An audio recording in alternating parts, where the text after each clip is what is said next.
कि लोग बाग कहते हैं कि भारत एक बहुत धार्मिक देश है, ऊपर से कहते हैं कि भारत में भ्रष्टाचार भी बहुत है। क्या है कि धर्म का प्रदर्शन है हर स्थान पर, केवल भारत में नहीं कहूंगा, जहां भी धर्म है धर्म का प्रदर्शन है। धर्म का काम क्या है? लोगों में शांति हो, प्रेम हो, घरों के अंदर कोई मसले ना हो, घरों में लोग प्यार से रहें। नमस्कार दोस्तों, आप देख रहे हैं जीडी न्यूज और मैं हूं आपके साथ आपका दोस्त अनुज प्रताप सैनी।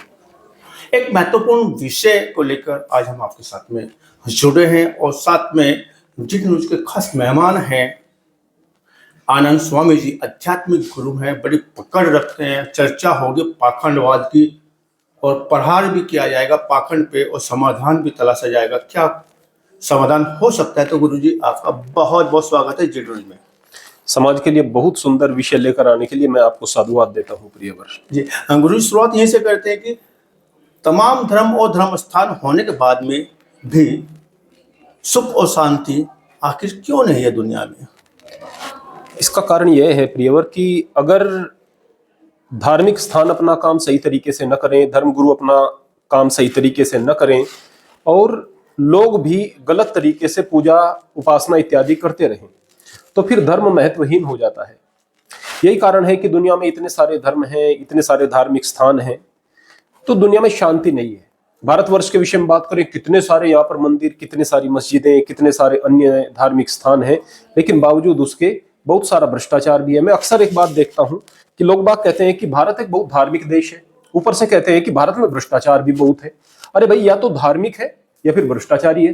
भ्रष्टाचारी है तो धार्मिक नहीं हो सकता और धार्मिक है तो भ्रष्टाचारी नहीं हो सकता। ये दोनों चीजें एक साथ नहीं हो सकती हैं। लेकिन वास्तव में हकीकत क्या है कि धर्म का प्रदर्शन है हर स्थान पर, केवल भारत में नहीं कहूंगा, जहां भी धर्म है धर्म का प्रदर्शन है। और भ्रष्टाचार वास्तव में चरम पर होता चला जाता है, बेईमानी चरम पर होती चली जाती है। जब व्यक्ति धर्म से धर्म की शिक्षा नहीं लेता और धर्म को कुछ परंपराएं मान करके पाखंड और आडंबर को धर्म समझ लेता है, तो उसके बाद में धर्म अपना काम खो देता है। धर्म का काम क्या है? लोगों में शांति हो, प्रेम हो, घरों के अंदर कोई मसले ना हो, घरों में लोग प्यार से रहें, लोगों को इस बात का ख्याल हो कि हम दुनिया में आए हैं तो हमारा कुछ उद्देश्य है दुनिया में, उस उद्देश्य की पूर्ति के लिए लगे रहें। यह धर्म का कार्य होता है। लेकिन जब धर्म केवल कुछ किताबों से जुड़ करके रहेगा और उन किताबों को ही सब कुछ मान लेगा, उन परंपराओं को सब कुछ मान लेगा और कुछ पूजा पद्धतियों से जुड़ करके रह जाएगा, तो फिर उन पूजा पद्धतियों की वजह से लड़ाइयां तो हो सकती हैं। लोग पाखंड से तो जुड़ सकते हैं और नई नई परंपराएं जुड़ती चली जाएंगी, नए नए पाखंड जुड़ते चले जाएंगे, नए नए आडंबर जुड़ते चले जाएंगे और धर्म अपनी धार को खो देगा। इसीलिए बहुत सारे धर्म होने के बावजूद और बहुत सारे धार्मिक स्थान होने के बावजूद दुनिया में अमन चैन नहीं है। तो गुरु जी यहाँ पे एक बात आ जाती है कि ये तमाम धर्म, तमाम धार्मिक संस्थान, तमाम गुरु, तमाम सन्यासी, तमाम स्वामी लगे हुए हैं, बाद इसके जो इतनी कमियां आप गिनवा रहे हैं, वास्तव कमियां गिनवा नहीं रहे हैं, वास्तव में धरातल पे इतनी कमियां हैं। मैं देखता हूँ कि जो हम सनातन में पैदा हुए, शांति को खोज में जो बुद्धिज्म बनाए, उन्होंने भी प्रयास किया, तमाम धर्म प्रयास करते हैं, बाद इसके जो इतनी खामियां, इसकी वजह आखिर क्या है गुरु जी? इसका कारण मुख्य रूप से यही है प्रियवर कि जब धर्म प्रचारकों में स्वार्थ आ जाता है और सामान्य लोगों के अंदर अविवेक आ जाता है, तो फिर पाखंड का जन्म होता है। जब धर्म प्रचारक अपने स्वार्थ के लिए धर्म में ऐसी चीजें जोड़ देते हैं जिससे कि उनकी स्वार्थ सिद्धि हो और आम आदमी के अंदर इतनी अक्ल नहीं होती कि उन चीजों को पकड़ पाए, तो फिर उस पाखंड की शुरुआत होती है और फिर वह पाखंड बढ़ता चला जाता है। हाँ, पाखंड की शुरुआत स्वार्थ से होती है, लेकिन उसको पालता अविवेक ही है। अगर विवेक नहीं है तो पलेगा। मान लिया कोई पौधा लगा दिया आपने, लेकिन उसमें पानी नहीं डाला, उसमें खाद नहीं डाला, तो वो बड़ा नहीं होगा। तो ठीक ऐसे ही पाखंड के पौधे को कुछ स्वार्थी लोग, जो विद्वान तो है, पढ़े लिखे तो हैं, लेकिन स्वार्थी हैं कि जिससे उनके स्वार्थ की सिद्धि हो, पाखंड के पौधे को लगा देते हैं और उसको सूखने वो जनता नहीं देती, उसमें पानी देती है, खाद डालती है। वो क्या होगा? वो होगी उनकी अंधी आस्थाओं और अविवेक की खाद।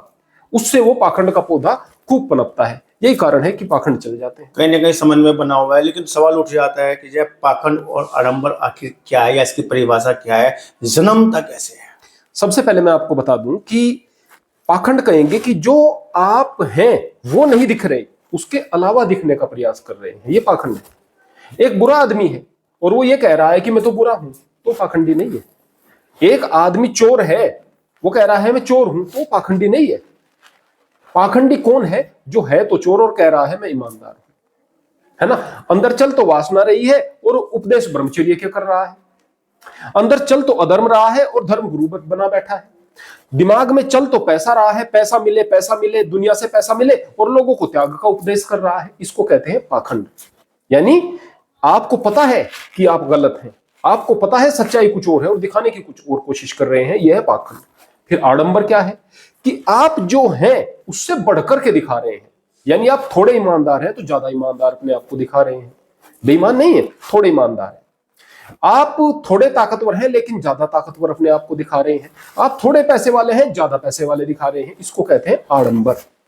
तो आडंबर और पाखंड में वैसे तो अंतर है, लेकिन आडंबर भी बहुत ज्यादा अच्छा नहीं है और पाखंड तो पूरे तरीके से गलत है। और ये पाखंड की शुरुआत कहां से होती है? जब भी कोई धर्म नया नया चलता है तो बड़ा अच्छा होता है। कोई धारा अगर अपने उद्गम से निकलती है किसी नदी की, तो बड़ी सुंदर होती है, तेज होती है, उसका पानी पीने लायक होता है, बड़ा अच्छा लगता है देख करके, वो साफ सुथरी चलती है।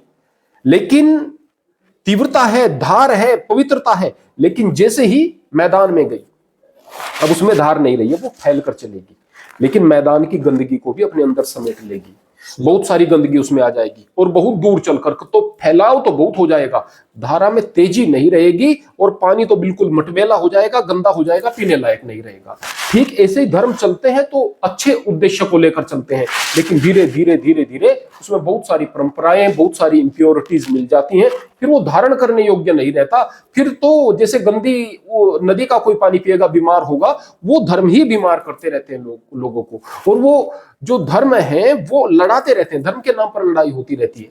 तो यही कारण है कि शुरुआत तो सही से होती है और फिर गलत उसमें जुड़ते चले जाते हैं, और गलत के पीछे होते हैं स्वार्थ। धर्म के मानने वाले लोगों का या धर्म के प्रचारक लोगों का स्वार्थ, उन स्वार्थों की वजह से वो पाखंड जुड़ते चले जाते हैं। पाखंड और आडंबर की बात हो रही है, लेकिन सवाल उठ जाता है, ये पाखंड आडंबर सब तो देखने में हिंदू धर्म में आते हैं या दूसरे धर्मों में भी दिखाई देते हैं, यदा कदा वहाँ पे दिखने आते हैं कि जो इस तरह की जो परिपाटी वहाँ पे बनी हुई है, जिसको जो पाखंड और आडंबर कहा जाता है। हर एक धर्म के अंदर पाखंड जरूर आता है, हर एक धर्म के अंदर। लेकिन दुनिया में व्यक्ति को अपना पाखंड नहीं दिखता, दूसरे का दिखता है। जो संस्थाएं अपने आप को यह कहती हैं कि हम पाखंड को हटाने वाली संस्थाएं हैं, वो भी पाखंडी हैं। बस ऐसा हो सकता है कि वो कम पाखंडी हो। दुनिया में यह नियम है कि जो कम पाखंडी है या छोटा पाखंडी है, वो बड़े पाखंडी को पाखंडी कह करके उसका विरोध कर रहा है। पाखंडी वो भी है पर वो छोटा है। वो बड़े पाखंडी को पाखंडी कह करके उसका विरोध कर रहा है। उसका पाखंड स्पष्ट उसे दिख रहा है, लेकिन अपना पाखंड उसे नहीं दिख रहा। तो मूल बात तो यह है कि जब साबुन ही हाथ गंदा करने लगे तो साफ कौन करेगा? मैं किसी भी व्यक्ति को जो पाखंड को समाप्त करने का दावा करता है और एक संस्था के साथ जुड़ा हुआ है, उसको तर्क के साथ यदि बताऊंगा ना, या आप तर्क के साथ उसे बताएंगे, देखो भाई आप भी इस पाखंड से, इस आडंबर से जुड़े हुए हो, तो वो उसके जस्टिफाई उसको करने में खड़ा हो जाएगा, उसकी साइड लेने में खड़ा हो जाएगा, अपने पाखंड के संरक्षण में खड़ा हो जाएगा। तो जाहिर सी बात है पाखंड तो हर स्थान पर है। फिर हिंदू धर्म में ही बार बार जिक्र क्यों होता है? क्योंकि हिंदू धर्म सहिष्णु है, इनको भला बुरा कहा जा सकता है। कह लेंगे तो कुछ नहीं बिगड़ेगा, दूसरे को कहेंगे तो दूसरा आपके खिलाफ कठोर कार्यवाही कर देगा, इसलिए दूसरों का पाखंड इतना दिखाई नहीं देता। वरना मैं गिनवा सकता हूं, इतना बड़ा पाखंड है हिंदू धर्म का। अगर पाखंड लोगों को मूर्ख बना रहा है तो दूसरे धर्मों का पाखंड लोगों को मारने काटने तक की स्थिति में पहुंचा रहा है, कत्लो गारत की स्थिति में पहुंचा रहा है। न ये अच्छा है न वो अच्छा है। यानी कोई व्यक्ति मूर्ख बन करके पराभव हो जाए, और कोई व्यक्ति हिंसक बन करके पराभव हो जाए, दोनों स्थिति खराब है। कुल मिलाकर के यदि आपके प्रश्न का सीधे सीधे जवाब दूं, हर धर्म के अंदर पाखंड है, हर धर्म के अंदर आडंबर है। हिंदू धर्म का बस दिखाई देता है क्योंकि हिंदू थोड़े से सहिष्णु है दूसरों की अपेक्षा। सवाल यहाँ पे फिर आ जाता है कि जो पाखंड और आडंबर के कारण क्या होते हैं, जो ये पनपता है और फैलता है और लोगों को जो है अपने शंगुल में, अपने जाल में, अपने मोह पास में ले लेता है, खत्म कर देता है। आखिर इसके रीजन क्या रहते हैं?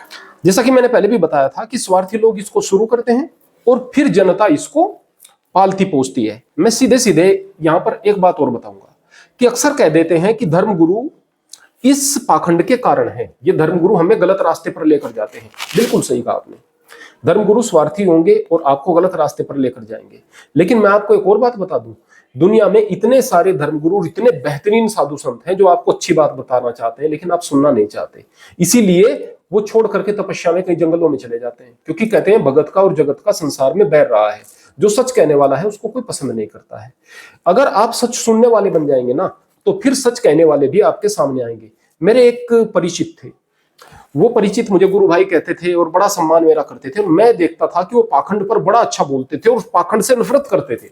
मैं कई सालों के बाद में उनके स्थान पर गया, इत्तफाकन मुझे पता नहीं था कि ये उसका स्थान है। वहां देखा कि उसने तो बड़ा एक चौकी लगाई हुई है और लोगों के भूत उतार रहा है। मैंने कहा कि भाई आप भी? अब वो शर्मसार हो गया, बोले कि बैठिए गुरु जी, गुरु भाई बैठ। कभी वो गुरु जी बोल देता मुझे, कभी गुरु भाई।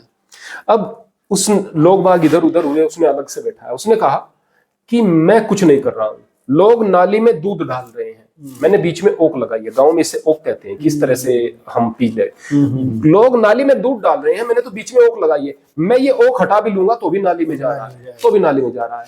मैं एक स्थान पर गया और मैं वहां पर जाकर के लोगों को अच्छी बातें बता रहा था, धर्मोपदेश कर रहा था, शास्त्रों की बातें बता रहा था। लोगों को मेरी बातें अच्छी नहीं लग रही थी। लोग कहने लगे इसको कुछ नहीं आता, ये हमारे भूत दूर नहीं कर सकता, हमारे संकट दूर नहीं कर सकता, हमारे धागे ताबीज नहीं बना सकता, इसे कुछ नहीं आता, इसका उपाय करो। शराबी को भगाने की कोशिश नहीं करेंगे गांव से, पर उस अच्छे आदमी को भगाने की कोशिश की जाएगी। बोले कि मेरी ऐसी स्थिति हो गई कि मेरे पास लोग आना बंद हो गए। जिस स्थान पर मैं बैठा था वहां पर मैं कोई पूजा इत्यादि करूं तो उसके लिए सामान की व्यवस्था नहीं, खाली पेट में वहां पर बैठा रहा। ऊपर से आरोप लग गया, आरोप लगा करके मुझे भगाने की कोशिश की। मैं हाथ जोड़ करके वहां से चला गया। अगर और रुकता तो आरोप मुझ पर साबित करते और फिर मेरी हालत खराब कर दी जाती।